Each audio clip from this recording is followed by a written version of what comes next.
Hello guys, welcome back to another video of Tech Team channel. Hope you guys having a nice day. In this video I'm gonna show you how can you blur screenshot on iPhone. So guys, to blur screenshot on iPhone there is no such feature that you can make a screenshot blur. So to blur screenshot you need to install an app.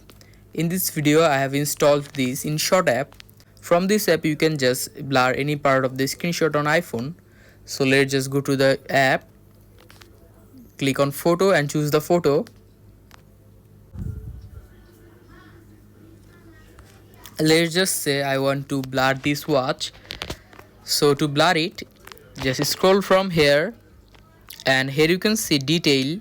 Click on detail and here you can see the blur effect. Click on blur and as you can see the blur effect is here.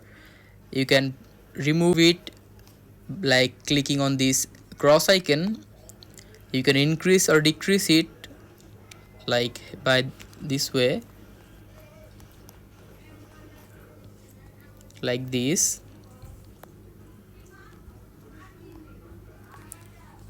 You can give any shape you want by clicking this. You can increase the opacity like this,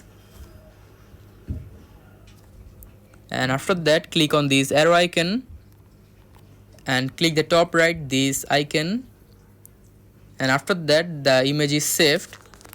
So guys, that's how you can blur screenshot on iPhone. Hope you found this video helpful. If you have found this video helpful, then give a thumbs up and don't forget to subscribe Tech Team channel. Thank you so much for watching the video.